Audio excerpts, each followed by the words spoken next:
Hello, আসসালামু আলাইকুম। কে? ওয়ালাইকুম আসসালাম। স্যার ভালো আছেন? জি আলহামদুলিল্লাহ ভালো। আপনি ভালো আছেন? জি স্যার। স্যার আপনি টিচার নে? স্যার মানে টিচার নে? জি আমি তো টিচার। বলেন।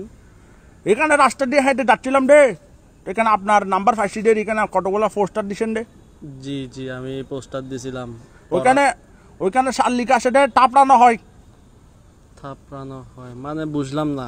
আপনার পোস্টার আপনার নাম্বার দিছেন রে, জি ওইখানে লেখা আছে রে ঠাপড়ানো হয়। আমাদের টাপড়ান স্যার। না, ওখানে তো আমি ওরকম কিছু লিখি আমি না। টাপ্পর কাইতে চাই। আমি দিছিলাম ওখানে মধ্যে পড়ানো হয়। পড়ানো হয় না, এখানে ঠাপড়ানো হয় লেখা আছে রে। ঢাকা টাপ অটোবিন্দ ঢাকা এরকম একটা লেখা আছে রে, তাহলে টাপড়ানো হয়। ওটা কেউ তাহলে লিখে দিছে আর কি, ওটা তো আমি বলতে পারবো না।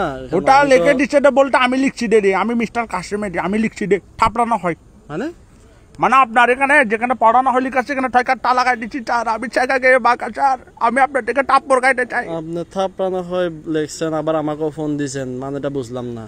এ স্যার আমি আপনাকে বলি, আমি ছেঁকা গিয়ে বাঁকা। আপনি শিক্ষক নে? আপনি তো শিক্ষক। উমা, জি আমি তো শিক্ষক, বুঝলাম। আপনি তো শিক্ষক মানুষ, আপনি আমাকে শিক্ষা দেন স্যার। আমি স্যার টাপ্পর কেটে চাই স্যার। আমি ছেঁকা গিয়ে বাঁকা, আমাকে টাপড়ান।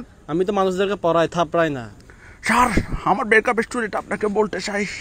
আপনার ব্রেকআপ স্টোরি কেন আমি শুনতে যাবো আজ? না স্যার আপনি স্টুডেন্ট স্যার, একটা মানুষ কষ্টে আছে স্যার, আপনি টিচার মানুষ, একটু স্টুডেন্ট প্লিজ। আপনি আমার ওখানে লেখছেন থাপড়ানো চাই, আবার বলছেন। লেখছিতে স্যার, অনেক মনের কষ্ট থেকে লেখছিতে স্যার। আমার ব্রেকআপ স্টোরিটা একবার শুনেন।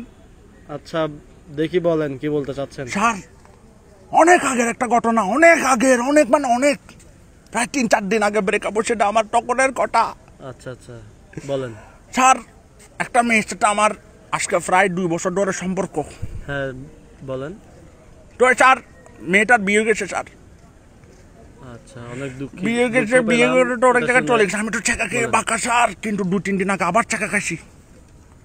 আগে বললেন বিয়ে হয়ে গেছে, আবার বলতেন 2-3 দিন আগে ছাকা খাইছেন, মানে বুঝলাম না ঘটনা। আমি আপনাকে বুঝাই স্যার। আমি আজকে সকালে ঘর থেকে বাইরে হলাম। আচ্ছা ঘর থেকে বের হয়ে একটা সিএনজি নিলাম। আচ্ছা সিএনজি নিয়ে কাজের দেরি গেছি, উমা যে মজার মজার চা পাওয়া যায়, চা খাইতে গেছি। আচ্ছা চা খাইতে গিয়ে স্যার এখানে দেখতেছি রে, আমার গার্লফ্রেন্ড যেটার বিয়ে গেছে দিয়ে আসে, মানে দাঁড়ায় আসে দেরি। আচ্ছা আচ্ছা তারপর? তো ওরা দেখার পর আমি বলতেছি কেমন আছো তুমি? আচ্ছা ও বলে কি কেমন আর থাকবো, আসি ভালো। আমার থেকে জিজ্ঞেস করছে, আমিও বলছি আমি ভালো আছি। আচ্ছা তারপর আমি বললাম তোমার জামাইয়ের কি অবস্থা?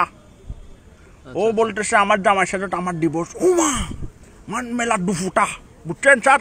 আচ্ছা জামাইয়ের সাথে ডিভোর্স। তো আমি ওরা বললাম কতদিন ধরে ডিভোর্স? বলতেছে প্রায় 1 মাস।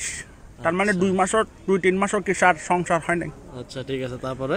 তারপর আমি ওরা বললাম তোমার জামাইয়ের সাথে তোমার ডিভোর্স, আমি তো তোমাকে এখনো ভালোবাসি, তুমি কি এখনো সিঙ্গেল? আচ্ছা উনি কি বলছে আপনাকে? উনি স্যার আর কি বলবে, ও স্যার সিঙ্গেলকে সিঙ্গেল না জবাবটা দেওয়ার আগে স্যার কান্না করতেছেন কেন? বলেন কি বলছে উনি? জবাবটা দেওয়ার আগে স্যার আমার ঘুম ভাঙে গেছে। মানে স্বপ্ন দেখতেছিলাম রে স্যার। আপনি কি এটা আপনার রিয়েল কাহিনী বলছেন না স্বপ্ন বলছেন? তখন আপনি আমাকে স্বপ্ন বলছি রে স্যার। আজীব তো, আপনি কি আমার সাথে মস্কারি করতে আসছেন এখানে? মস্কারি করতেছি, এটা কোনো বুঝেন না, মস্কারি করতেছি রে এটা। এই যে ফাজিল, একদম থাপড়াবো আপনাকে এখন একদম আমি। এর জন্য এটা স্যার লিখছি টাপড়ানো হয়।